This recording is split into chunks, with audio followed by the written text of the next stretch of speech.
What's up, everybody, and welcome to the network tonight. I've got a special guest. We've got a special topic, and tonight we're going to be talking about everything from the NBA to mental health. You came on the right night. This is a historic day, and I'm so glad to be one of the first broadcasters talking with my friend, Jamar Moore. Welcome again to the network.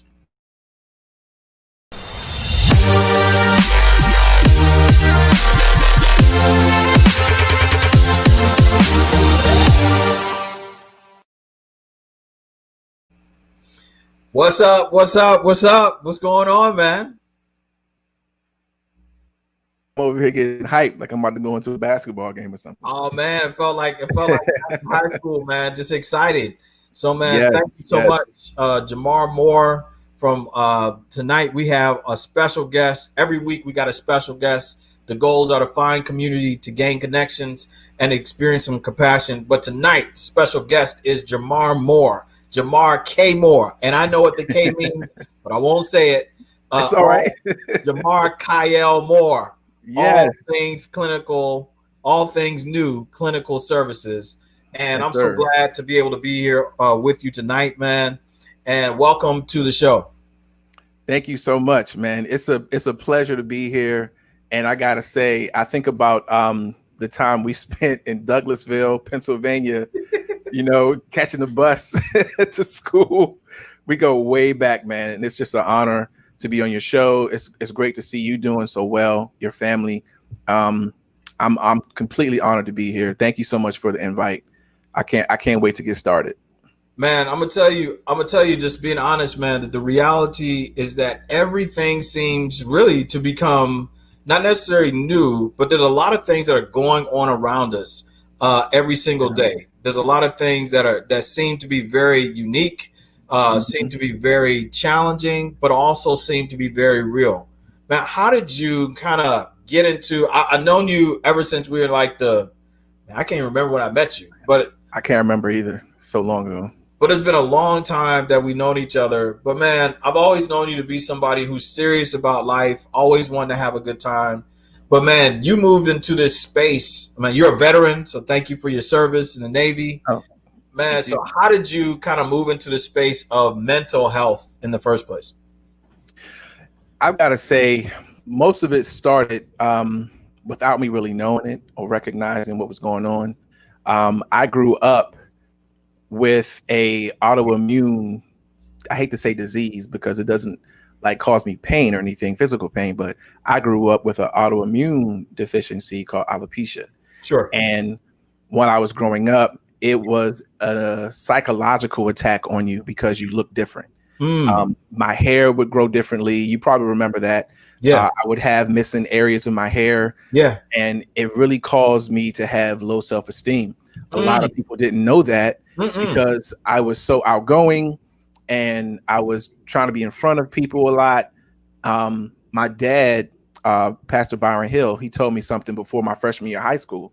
I used to wear a hat all the time. And he was like, look, don't wear the hat because you don't want people to think that you're ashamed of the way you look. So don't wear the hat.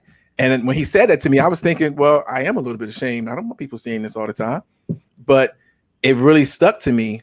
And when he said it to me, he gave me this look of like sincere care. Like I knew he really cared about me. And that's why he said it.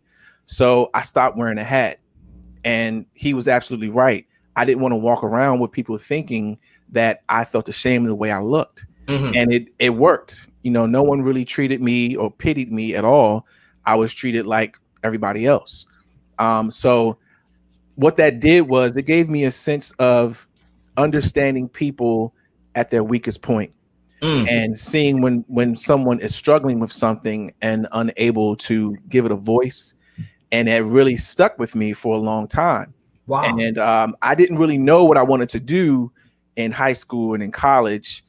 It wasn't until I took my first psychology course. And that's when things really started to hit. And I left college. I went into the Navy. Then I picked college back up. I got married. And then I really got focused on psychology. So I majored in undergrad. I went on to Bowie State University to get my master's and I got licensed. in the state of Maryland to do therapy. And it really became this thing where I was doing what I wanted and it didn't feel like a job. So I'm helping people every day. I'm helping people think outside the box. I can relate to a lot of different people in so many different ways, not just because of what I dealt with my alopecia, but things that I dealt with as a kid growing up, coming from a single parent home, an absent father, so many different things that took place. And now I can see why those things happened to me because of what I'm doing now. I'm able to talk to young Black men who have gone through so many different things in their life, young Black women who continue to struggle. And I'm just looking back over things and going, wow, thank you, God, for sending me through that path to this point now. Man, you know what? I've known you, I feel like virtually all my life, but I would have never connected those dots like you just did. And I think, man, it's such a powerful thing to be able to have a father in your life that helps you to raise the level of your own value, and also to give you an excitement about what life could be like on the other side. And man, what a gift that is to be able to have that. Yeah, it was incredible, man, because God sends you what you need. Yeah. You know, we look around and we look at other people's lives and we go, wow, I wish I had that. But God has a journey for you that no one else can really manipulate. Yeah. You know, he put people in my life that I needed to be there without me really knowing. You know, he put people in my life like Pastor Joel Johnson, Chris Fielder, Claude Harris. Yeah. You know, all these men in my life who were positive role models that I looked up to, you know, and even their kids. You know, we got Pastor Ron Edmonds, Pastor Myron Edmonds, Dr. Edmonds, you know, people like that just came along. Your dad, oh my goodness, your dad treated me like one of his own every time I came over the house, you know. And when I looked at that and I compared what I did not have growing up, and I look at that and I say, wow, God still made a way for me, even though I didn't have what I thought I needed. He still provided for me. So, you know, just having that, being able to look back over it, and I can offer that to other people that I see on a regular basis. And it just, you know, it just makes me look back on my life and go, thank you. You know, thank you. Wow. Man, so let me ask you, so being, having dealt with or experienced the things you experienced in your life, how did you turn the issues that you had, or the environment societally that you had? How did you, or what steps did you take to go to looking back saying thank you, as opposed to looking back saying what you didn't have? I think too often people say, yo man, this what I didn't have this, I didn't have that. And I've gone through that process, gone to therapy, and come out the other side. But just wondering, how do you know, or what steps did you take to get to the thank you about your life? Because everybody's got a story, but just wonder how you got to it. Well, it's a process. You know, it really is a process. When I think about people that are struggling with certain things, whether it's anxiety, depression, loss of a loved one, whatever it may be, what was really the big thing for me, of course, God was there with me the whole time. So I just want to put that out there. God was with me the whole time. But in a practical sense, I had to change the way I thought about myself. I had to take a look at myself and say, well, if I'm saying this about myself, does that mean it's true? What am I saying about myself that's going to propel me to be better, to be great? So I had to change my inner thoughts. And I remember I had this class in undergrad. His name was Dr. Dobby, and he wrote this book called Emotions as Tools. And he was talking about how we think about ourselves. And he said, if someone came in this room right now and looked at you and said, you're nothing but a stupid idiot, the first reaction would be, no, I'm not. You know, you would get on the defense. No, I'm not a stupid idiot. You're a stupid idiot. And he said, okay, great. Now, why is it okay when you do that to yourself? And the whole class was just like, wow. He said, yeah, why tell yourself that? And it's okay to accept it when you would be defensive if someone else said it to you. we have self-fulfilling prophecy sometime. If I continue to tell myself that I'm an idiot, that I'm not smart enough, that I can't do it, that's what's going to happen. You're going to get nothing out of life. And I struggled in school because of that. I had very low self-esteem. Again, I didn't think that I could do anything. A lot of it had to do with my appearance.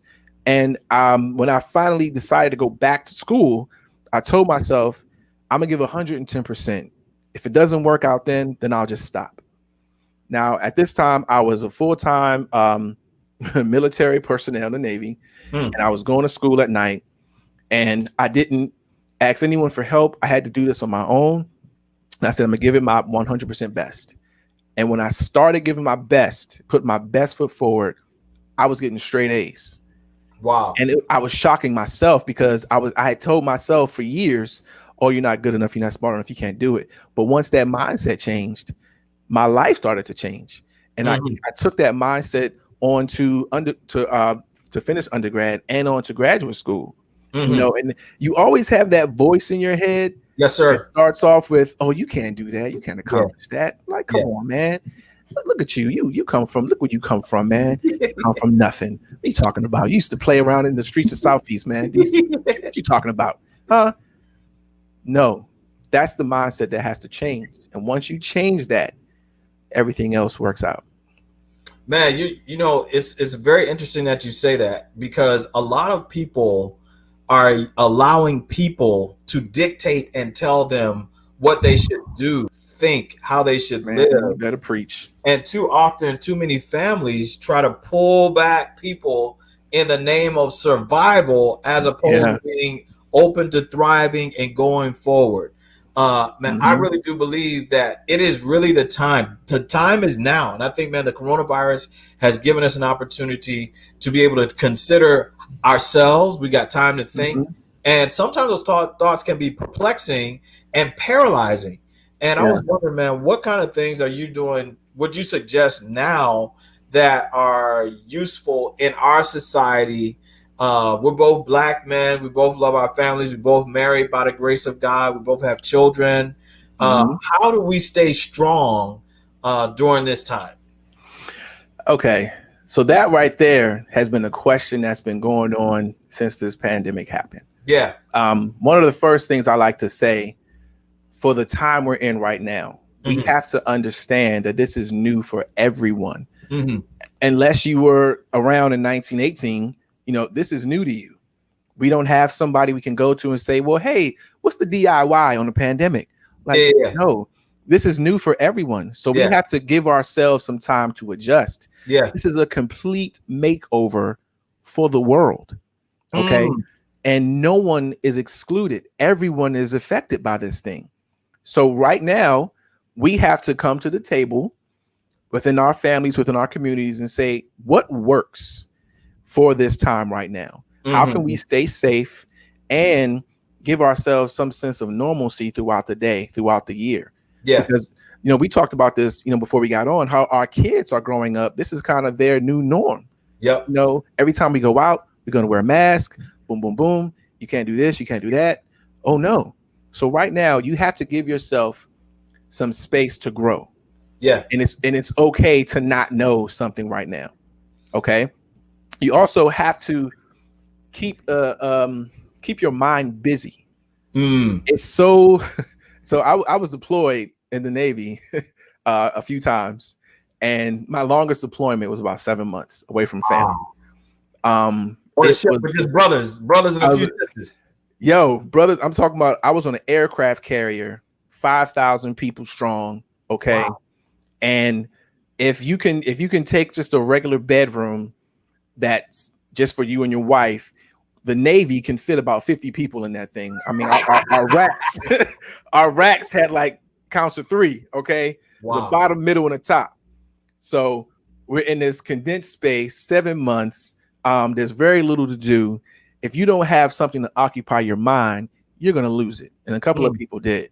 But I had to have books. I had to have some type of entertainment, exercise, communicated with my wife as much as I could. But there were times where there was no communication for, you know, security purposes.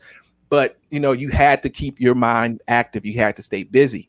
Yeah. Some people look at that and go, oh, well, I don't think I have it in me to do that. Well, listen, I understand. It's okay to feel like that for a little while. Yeah. But after a while, you have to come around and say, okay, look, the circumstances I can't control, but Yeah. my ability to overcome this, I can control. Yes. It's not what happens to us, is what we do after it happens. So during this time, we have to figure out ways to bring back some normalcy and stay safe. And there's nothing wrong with that. So if you want to go on a vacation, plan a vacation. Just make sure that vacation is planned safely. There are some places you can't go, but you've got to get creative. Okay. Like I said earlier, when we were talking before, how my wife and I, after a long day of counseling, we look at each other and say, hey, we got to get out the house. You know, our kids are old enough to be alone for a little bit. We're going out the house. I don't care where we go. Let's just drive. Let's just go. Yeah. We go, we hang out, we talk, and we come back. That little piece of time that we just spent was something that benefited our mental health. Yes, sir. And those are the type of things you have to do during this time. It's not the only thing you can do, but those little things, they do help. Man, I think that, man, what you just said, you said so many awesome things, man. It's not what happens to us, it's what we do after it happens. And then, man, you're experiencing the Navy of being in an isolated place, but surrounded by people, having to cope, thrive, but also having to be productive is one of the challenging things for people now. And I was just sharing with you before, man, that this show got started because I wanted to assist people in having a community, gaining some connections, experiencing some compassion. For those of you who just joined us tonight, I'm so glad to be talking to Jamar Moore from All Things New Clinical Services. You can reach out to him at allthingsnewclinical.com. And we're having a conversation tonight about mental health, how to be balanced without sacrificing your mental health tonight. And as you were speaking, man, I just really enjoyed hearing you talk about the fact that the reality is that we have to do something to control our own mental health.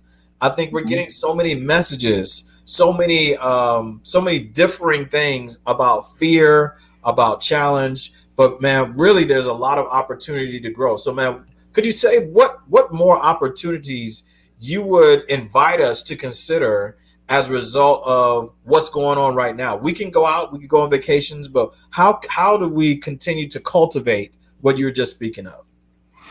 Okay. Some practical solutions. One, let's talk about mental health as a topic for a second, because in our community, mental health is frowned upon. Seeing a therapist is something that a lot of people that come to me and my wife have basically the same thing. They say there's a stigma attached to therapists. I hear this all the time. Well, there's nothing wrong with me. I'm not crazy, so I don't need to see a therapist. Yeah. And it's like, what are you talking about? Let me say this right now. You do not have to be crazy to take your mental health seriously. Ooh, you gotta say that again, please. You do not have to be crazy to take your mental health seriously. Okay. First of all, that's not a word we even use in the mental health field. We don't use the word crazy. Because what is crazy? Everybody has their own definition of it. First of all, you know, I think somebody trying to love someone doesn't love them. I think that's crazy. But some people look at that as normal. Okay, if I just love them enough, they'll come around. No. So listen, that's the first thing I want to get rid of. Get rid of this stigma, this myth that mental health is for crazy people. It is not. If you have a mind and you want to keep it sharp and whole, you need to take time out to seek out a mental health therapist. There are tons of mental health therapists out there. This isn't even just a pull to get you to see me, okay? Because I see a lot of people, but see someone. Go to psychologytoday.com, look up a therapist. There are tons of people out there. You can find Black, white, Hispanic, whatever your nationality, race, religion is to make you comfortable. It's out there. But please seek somebody out. That will be the first thing I would say. Another thing is there's a serious lack of education about mental health. Educate yourself on what mental health illnesses are. Stop self-diagnosing all the time. because you have one little symptom, you believe, oh no, I'm major depressive, or I have anxiety, I have panic disorder, I have all this stuff. Stop it. This is why you need to see somebody as a licensed therapist. Yeah. I love pastors. I love them. I have a soft spot in my heart for them. I even have a thing called the Jethro experience in my counseling thing for pastors specifically. But here's the thing: pastors are not therapists. No, you're right. Pastors are not therapists. We have people in our church and other churches that go to pastors for marriage counseling. Yeah. I think it's great for spiritual nourishment. But a pastor is not trained. Most of them are not trained to handle marriage counseling. They're not. It's just a fact. I'm not saying this to put anybody down. Yeah. I'm not trained. You gotta tell the truth. I gotta tell the truth. My father's a pastor. My mom remarried after my father passed, married a pastor. He is not a therapist. Yeah. He's not.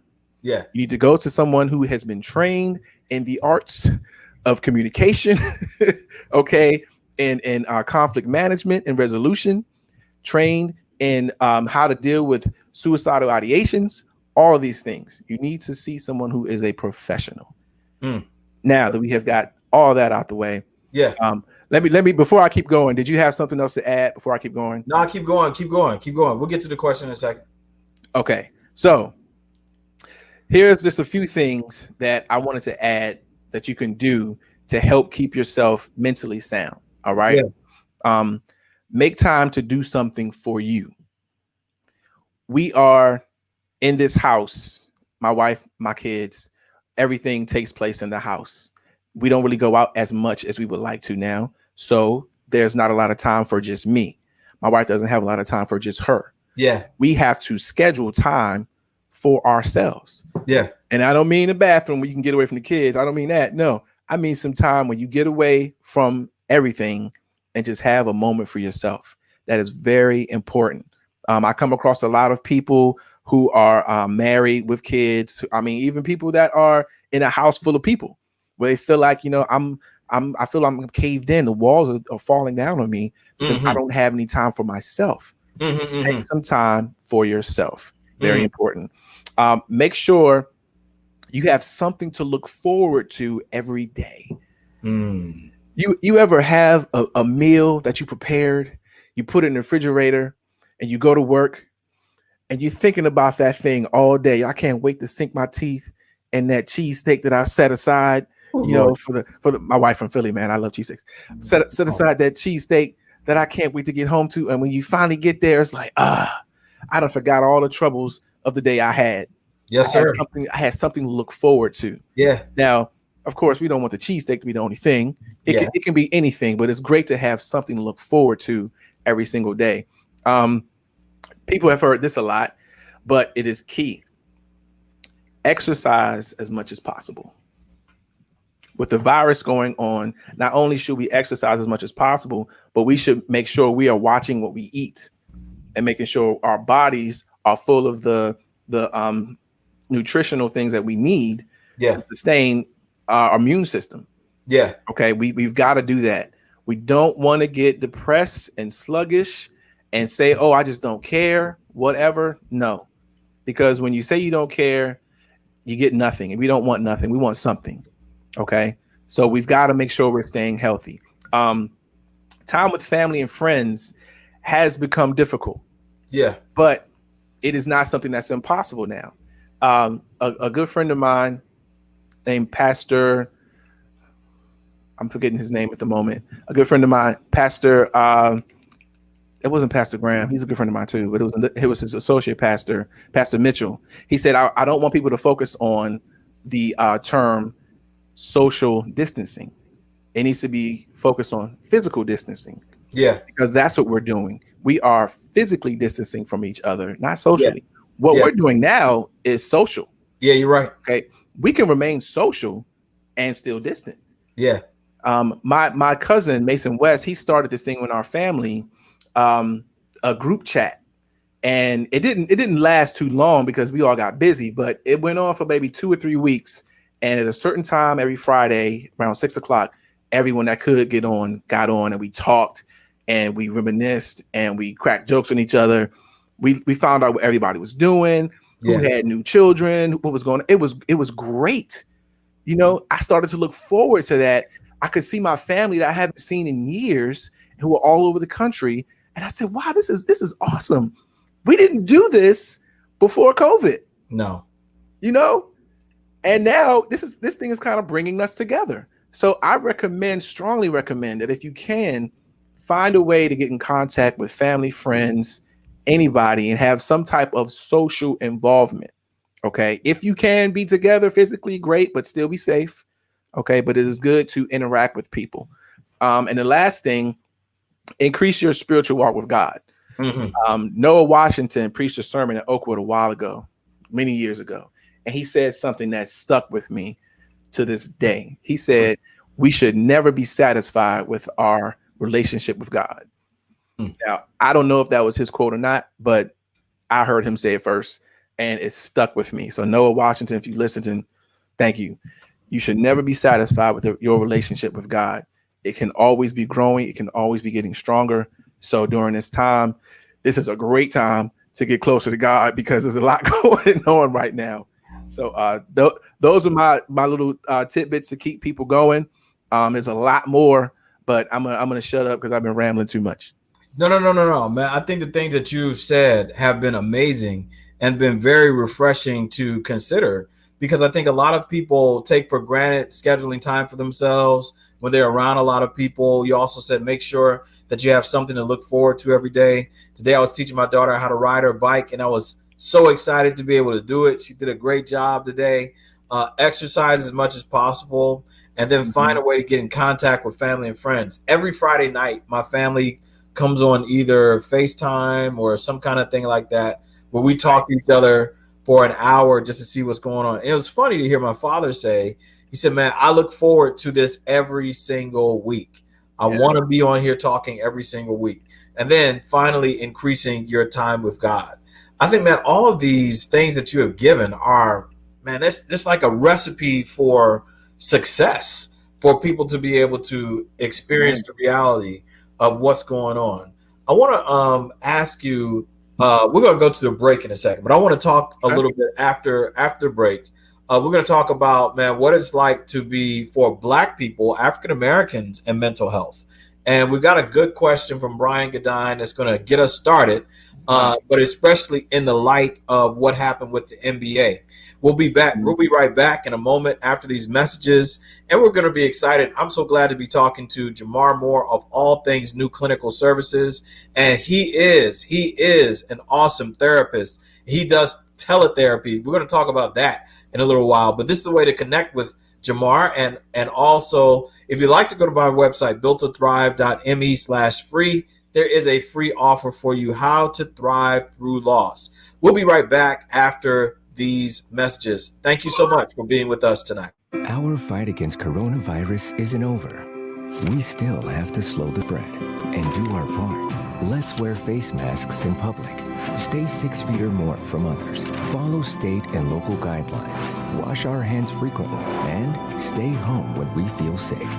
For ourselves, for our loved ones, for our future. Let's move forward together. Learn more at coronavirus.gov. Shout out to the Hip Hop Public Health. All the healthcare workers on the front line. Together, we can make a difference. What's good, y'all? This is Doug D. Fresh coming at you live and direct. All of y'all out there, got a couple of things I want to talk to y'all about. Wash your hands, everybody. And everybody, wash your hands. 20 seconds. Come on, wash your hands, everybody. And everybody, wash your hands. My people uptown, wash your hands. My people downtown, wash your hands. People from the East Coast, wash your hands. People from the West Coast, wash your hands. That's right. First and foremost, Please listen close. Take your time, wash. Use a lot of soap from the front to the back to the front. Sing the hook where you at. That's exactly what we want. If you decide to leave, please take heed. Talk a social distance, at least 6 feet. On a bus or the train, riding in your car. The further you're away, then the better off you are. 20 seconds or more. You gotta be able to wash your hands like you never ever washed them before. 20 seconds or more. Don't try to wait, you'll make the greatest mistake. You need to wash them when you enter the door. 20 seconds or more. Take your time, sing a song, spit a rhyme. When you finish, you can put on some gloves. 20 seconds or more. It's very important to wash your hands. You're protecting everybody you love. Wash your hands, everybody. And everybody, wash your hands. 20 seconds Come on, or more. wash your hands, everybody. And everybody, wash your hands. 20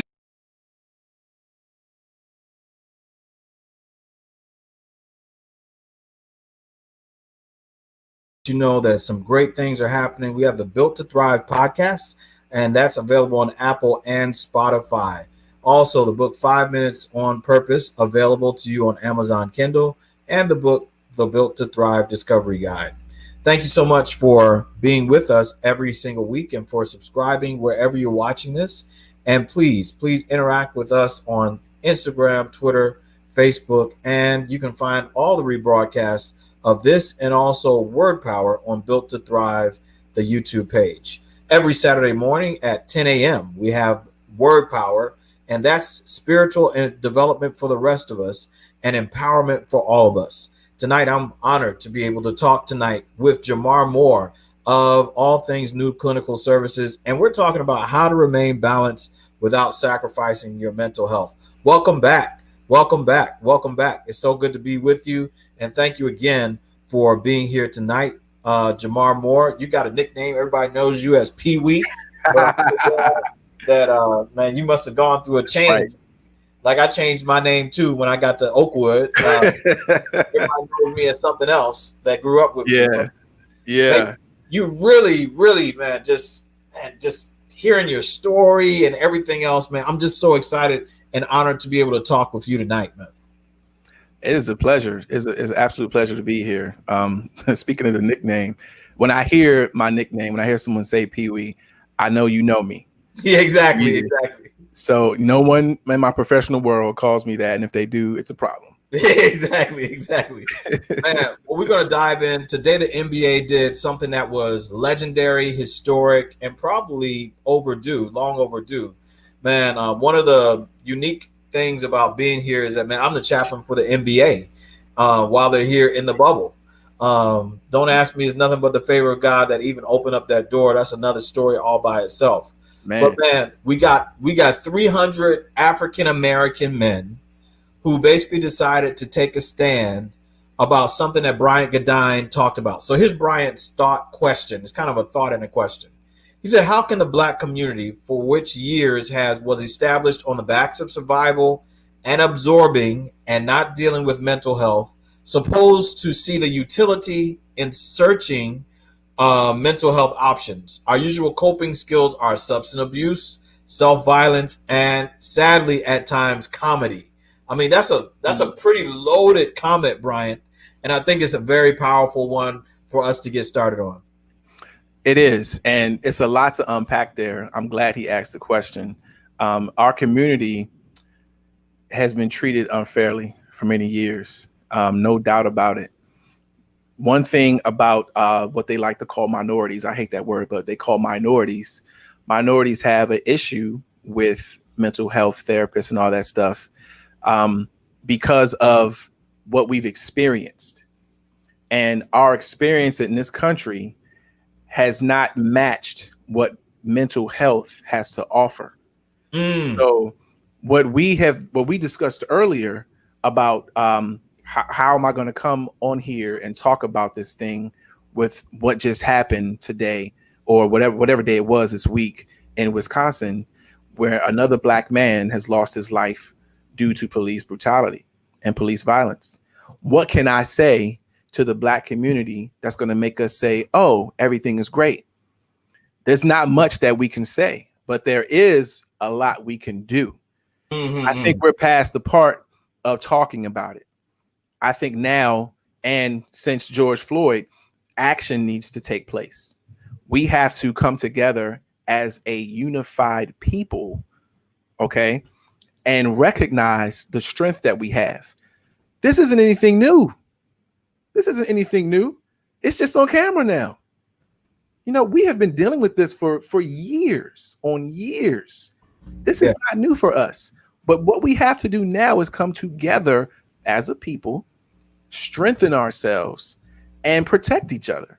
Yeah. You know, what happens to our communities when we band together and we say we're no longer going to put up with this anymore? What happens? Change happens. When I look at John Lewis, who just passed, and everything that he did while he was on this earth, how he said, you see a good fight, you get in good trouble. That's what we need to do. Mm-hmm. I look at, I'm from Washington, D.C. I was born here. I look at the Washington football team.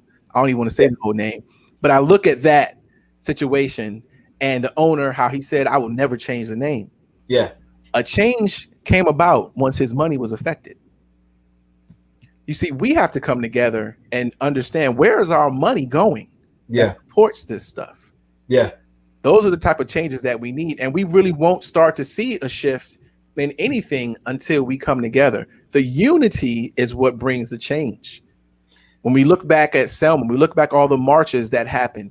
It was a united front, and it was not just black people. There were people who do not look like us, who can recognize injustice and get along and go along and say, hey, look, I may not be a black person, but I recognize injustice. And injustice to one person is injustice to all. So when we become unified, that's when we're going to start to see a change. You know, I think that one thing that you said about the unity and the change, and I think it has something to do with the self-value proposition, where how do I view value in myself, and how do I view my own social currency in the world today? So case in point, you got, man, every time I watch the NBA now, I'm not looking at these guys as people who are talented basketball players. I'm looking at them as millionaires who bounce the ball. That's basically what they are. Yeah. They're millionaires who bounce the ball, right?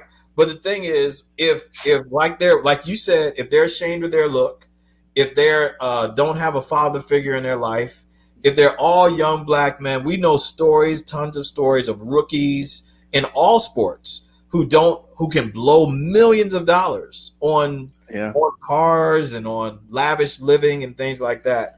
But really, there's not really any value until they look at themselves. And tonight, I'm curious to see what will come out after the conversation that they're having, even at this moment, to see what could happen. But I'm just wondering, man, how do you talk to somebody who really wants to do something, has all the energy, but really may not have a lot of actionable steps? So, man, some people literally go through life without any direction. So how do you give somebody direction who really is seeking some help, but just doesn't know the way to go? I think you have to start where you are. Write down what strengths you do have, and that's going to be your building blocks. So you may not have all of the technical skills, but maybe you are good at speaking in front of people publicly. So you research and find out, well, who can I get to go along with me on this thing? And you have to be vocal. You have to search out people. You know, I think about, when I look at everything that you're doing right now, all that you have, I'm sure you didn't stay silent on what you wanted to do. You probably had to talk to a few people, do some research on some things. Still do. You still do. You had to learn how to use certain equipment. Yeah. You know, all of that is a process. Yeah. And if you want, it has a lot to do with mental health too. When you're serious about your mental health, you have to do some research and find someone. I really get disappointed when someone calls me for someone else, because you're taking away that person's ability to say, hey, look, I'm in need of help. I would much rather have the person that is in need of help reach out and say, hey, look, I need to talk to somebody, and I don't want anybody else to do this for me. I need to do it for myself. It's like when married couples call, it's usually one person that's calling me and saying, hey, look, I want to bring my wife or my husband to counseling. The next thing out of my mouth is, do they want to come? Mm-hmm. And if they say no, then I say I can't do marriage counseling with one person. It's two people. Mm-hmm. But once your partner is on board, then let them come. Mm-hmm. It's going to take some effort behind you to get where you want to be. Nothing worth having comes easily. No, you're right. The bottom line. Nothing worth having comes easily. When we look at people that are successful, when we look at people who are doing great things, big things in their lives, we don't see all of the hard work that went in with it. You know, I remember Michael Jordan had his commercial where he was talking about how he made it look too easy because we didn't see all of the hours he spent in practice. We didn't see all the hours he spent in the gym. We didn't see all the film he watched. We didn't see how much he went through, you know, with the media and everything else. We didn't see that. All we saw was Michael Jordan going out and performing and destroying everybody. That's all we saw. So when he had an off night, it was, oh man, that's awful. But this, you got to put in the work. You've got to do it, and it won't hurt you. A lot of times we get afraid of the work. Yeah. Okay, we get afraid of it. We allow ourselves. Here comes mindset again. We allow ourselves to be defeated in here before we even get started. Yeah, you're right. You're right. So what do you do with that? Yeah. Starting off, I need to know, what do I already do well? Mm-hmm. What do I need help in? Mm-hmm. Right there. If you can do that, you're on your way. If you can do that, you're on your way. You know, man, I think that I really do appreciate you saying that about couples and those who are in need of support. Brian asked another great question tonight. And Brian's question, his question is, what steps can a person take to help those who are in their circle who maybe should seek professional help, get that help without offending or doing it for them? So what steps can a person take to help somebody else who they know may be expressing some challenging signs of in need of some extra support without offending them? How do you do that? Well, I think when you come from a place where you can be genuine and you can express that you genuinely care about their well-being and you want them to seek help, you talk to them. Don't assume you know what's going on in their life. Talk to them. Have a conversation about what's going on. Ask some questions. And then you come to the conclusion, well, hey, look, is this something you feel like you want to talk to somebody about? Because if you want, I can help you along the way. I can help you find somebody. I can look out some people to give you the numbers to call. Yeah. You know, you don't want to assume someone is in need of help just by you looking at them. Have a conversation with them. You know, when people call for therapy services, there's maybe a 15-minute conversation that I have with them just to go over why they're seeking out counseling or therapy. And I had one girl call me. She said, I think I have anger issues. Mm-hmm. And I said, well, talk to me about that. What's going on? And she started to talk to me about how her boyfriend at the time was doing all these things to her to upset her. And it was some really awful stuff. And I looked at her and I said, look, why do you feel like you have anger problems? I think you got a boyfriend problem. You know, I think it's the person you're with. Do you think that maybe your situation would change if you were no longer with this person that was causing you such pain? And she had to, it's like a light went off in her head. Like that was never a thought. Oh, maybe I do need to switch some things up instead of blaming myself. So I said all that to say, you want to have a conversation with the person and ask them what's going on. How can I help? If you want help, you never want to force somebody. You never want to force somebody because it's counterproductive. You know, you might even alienate them from seeking out help. Now, I will say this too. I have to add this. Some people have had experiences with therapy, but they have been negative experiences. I have talked to people who knew they needed to talk to someone else, but they did not because of the first experience they had with a therapist that just wasn't really clicking with them. And that usually happens when either they don't know how to relate to them from a background standpoint or a gender standpoint. Yeah. So if you have had an experience, that was not the best, I beg you, don't let that one therapist that messed something up for you stop you from trying again. Yeah. Please, please, please do some more research. There are people out there that can speak directly to your need. Man, I think that what you said was interesting. We want to welcome Dr. Chinwe Ifurube tonight. And Wow. we got to have you on. You better get yourself ready, Dr. Chinwe, because we're going to have you on talking about pediatrics and also about the pandemic. So get ready for a call or email from me. Is that Chinwe from Oakwood? Same Chinwe from Oakwood. Same face, same everything. So we want to thank you so much for being on. We got Jaquanda Mackey. She's been on every single week. What's up, Jaquanda? And we got all these special things going on.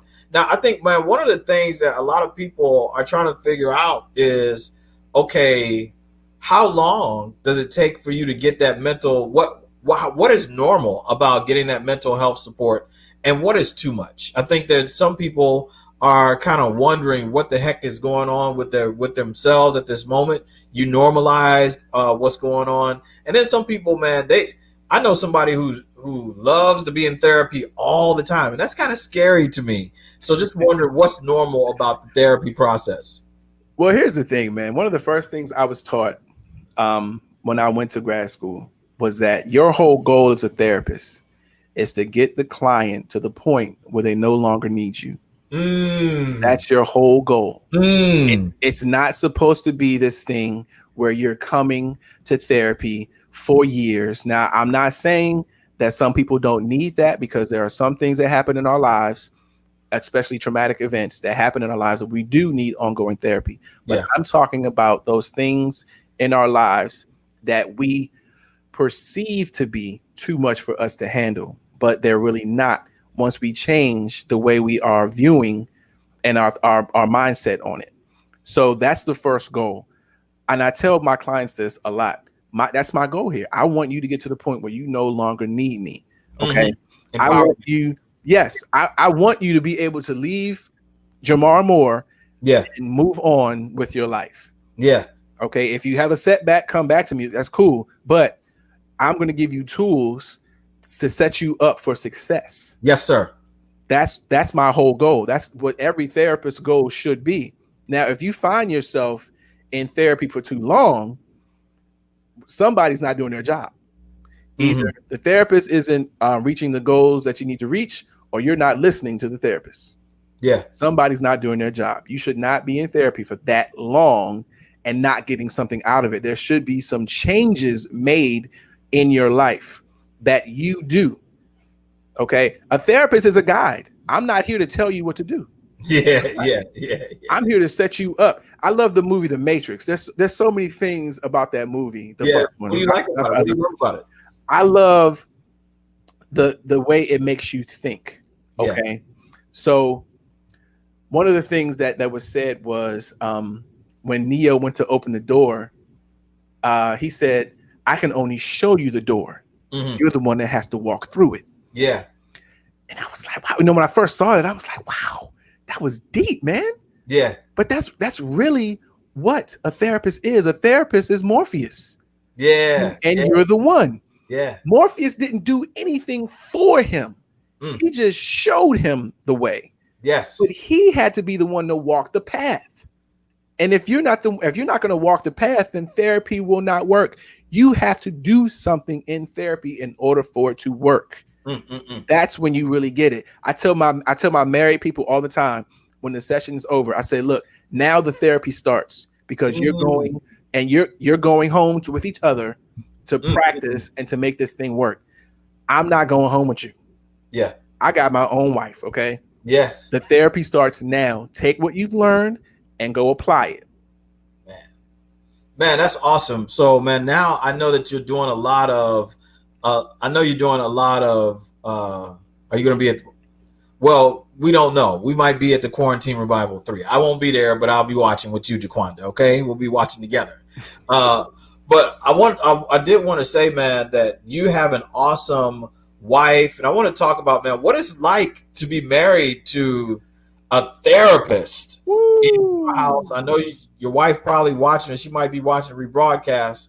So I ain't trying to listen. I can't help you like she can help you. So I ain't scared, man. exactly. I'm not Well, scared. yeah, what is it like being married to a therapist, and what is life like for you? Okay, I'm married to somebody who communicates. My wife is the communications professor. Oh, And I'm a professional communicator as a chaplain and as a speaker, right, thing like that. right.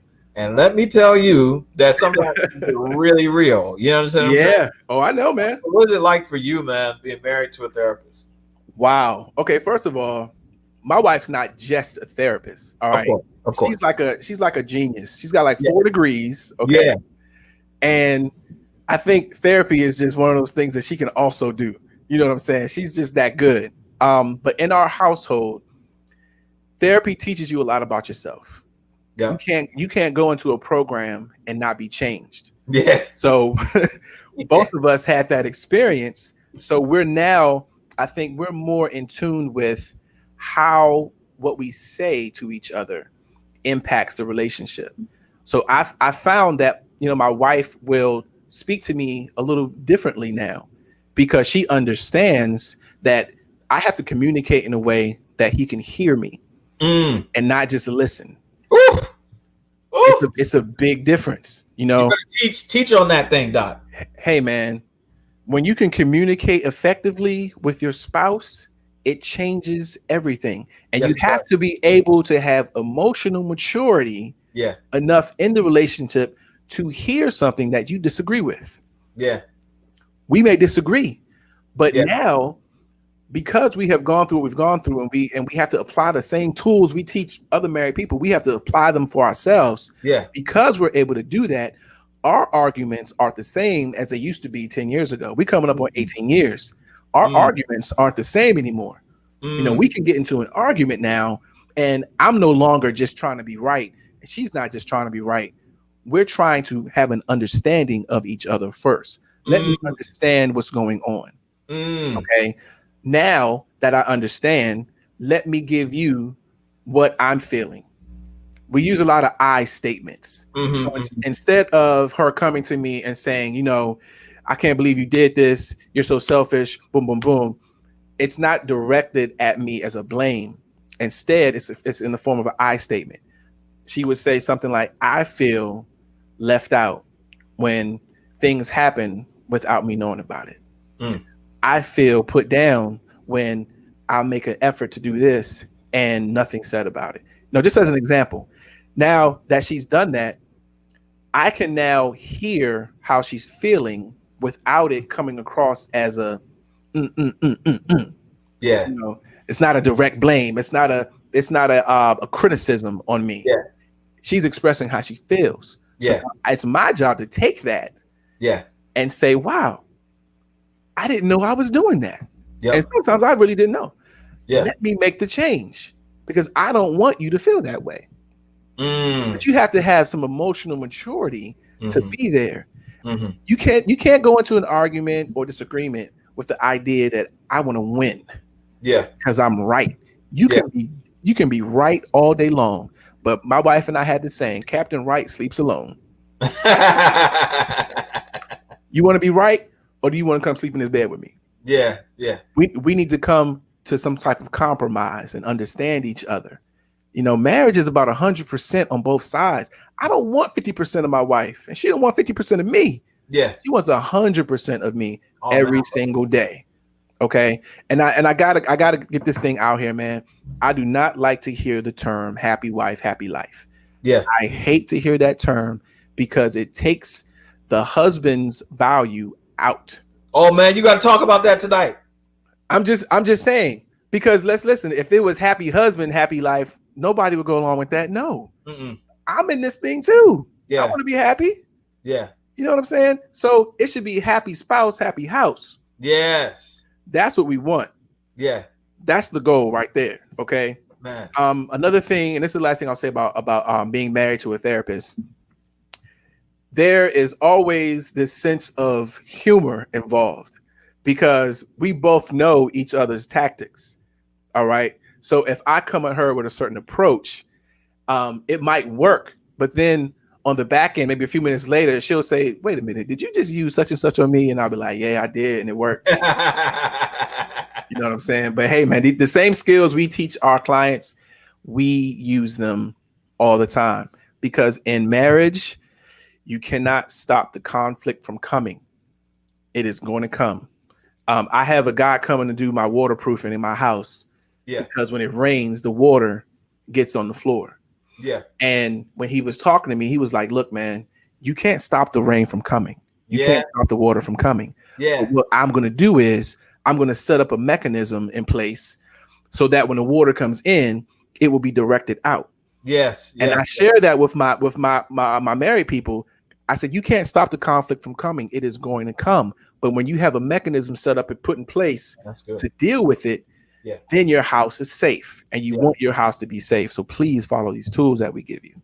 Man, that's amazing, man. You have taken us on a clinic tonight to talk about the journey, the experience of mental health, what mental health means to our culture, African American culture, to what we need to do to empower ourselves to come together, to talking about marriage, man. We have to have you come back just to talk about marriage, you and your wife, to talk about marriage. Oh, man, you better start talking to her now. Well, hopefully she can hear me. But the thing is, I think that the reality is, man, the stress of COVID on marriage is going to prove after it's over, people are going to start signing them papers, bro. And they're going to say, I tried during COVID. I tried to make it work. I tried. And, man, it's not any good. So I got to speak to Marvin Clark. He's on Turn Up Tuesday on Instagram. Marvin Clark, shout out.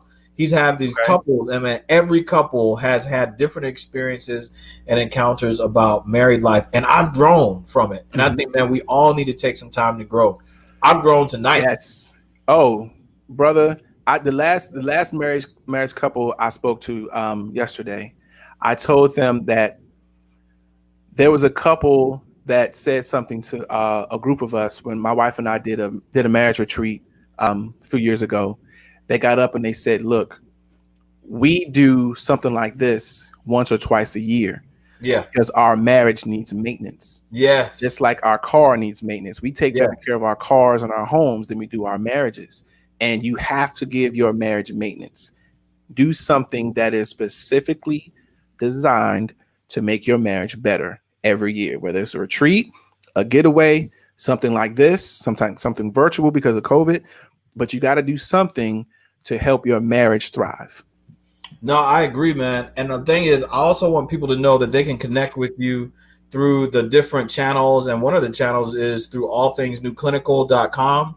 I know you do teletherapy, telemedicine, and I know that you do take insurance, and that you are a person that has talked to people all over the world, assisting and helping them. Could you talk a little bit more about your practice itself and what that's like?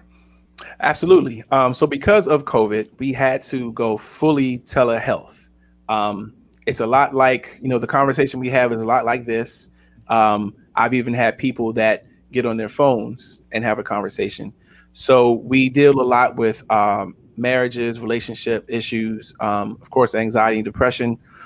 We deal with a nice range of ages, from 18 to my oldest client, I think, was 65. We see all walks of life, all religions, all sexual orientation. We see everybody. So having said that, I don't want anybody to feel like, who's out there, to feel like, well, they wouldn't see me for whatever reason. No. If we have time in our schedule, if we can fit you in, rest assured we will see you. We do have certain things we go over as far as legal things we go over, paperwork and all that, but it's usually done online now. And we're able to see people all over the country, all over the world. Because of COVID-19 and the technology that is provided to us, you can sit in the comfort of your own home. You don't have to try to fight traffic to get to an office, which is a pain. And it's been great. I hate to say that COVID-19 has done well for our business because of what COVID-19 is, but it has put us in a position to actually help more people. Wow. Okay? There are people who are trapped. There are people who do not want to leave the house for anything. Wow. Okay. They have their food delivered every day. They have everything delivered. They don't leave the house. All right. They want to have therapy too. And this is the only way that they can do it. So it has really helped us been able to help other people that are in those type of situations. So if you are able to use a telephone, FaceTime, whatever, then you can use telehealth as well.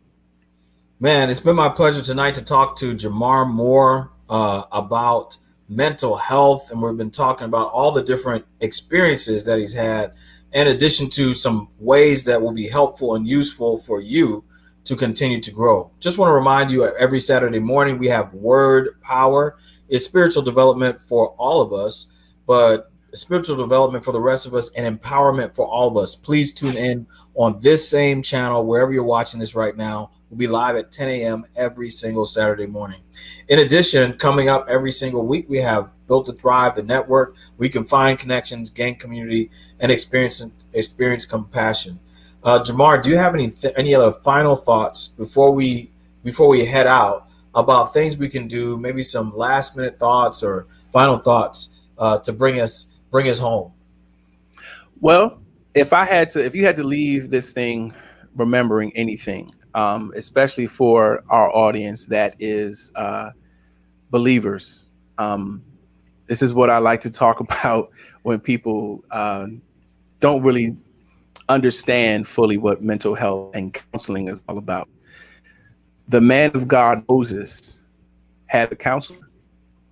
When Jethro came to see what was going on with him, and he saw how much stress Moses was under, he said, listen to me.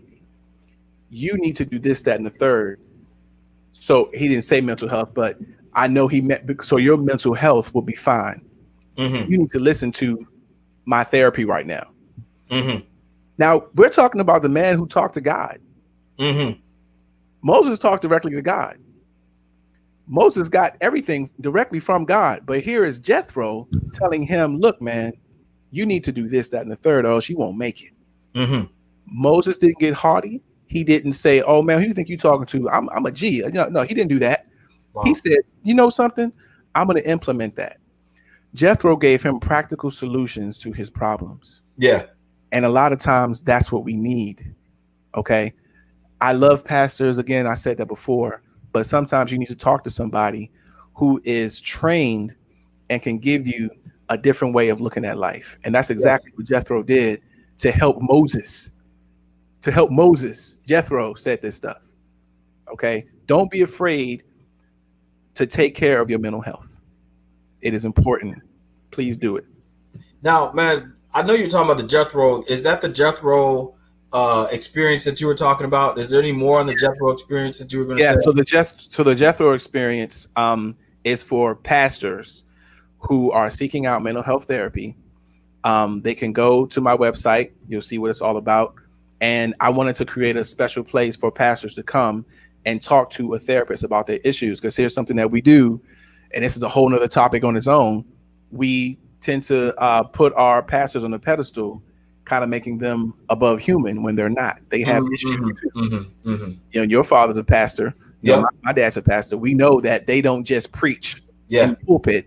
Yeah. Most of what they do is out in the community, visiting people, praying with people, being in the midst of their problems with them. And they need an outlet. Everyone needs an outlet, especially our first responders. You know, you as a chaplain, you know, doctors, nurses, all these caretakers, they need someone to talk to during this time.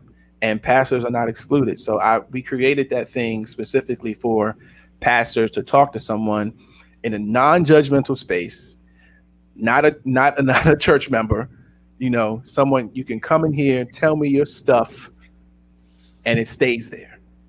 Okay. I'm a licensed therapist. Confidentiality is something I live by. Mm-hmm. It's the law.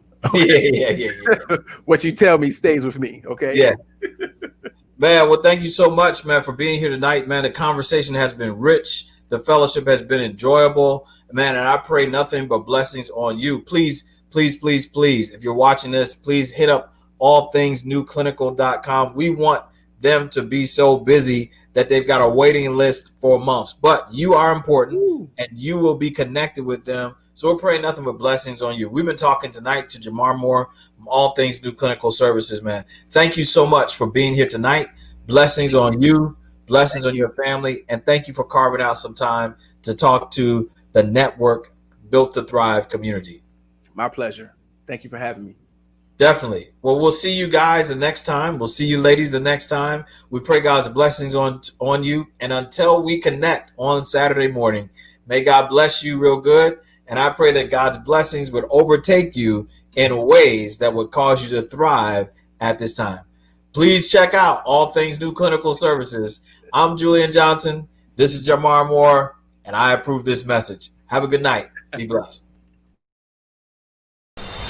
We'll be right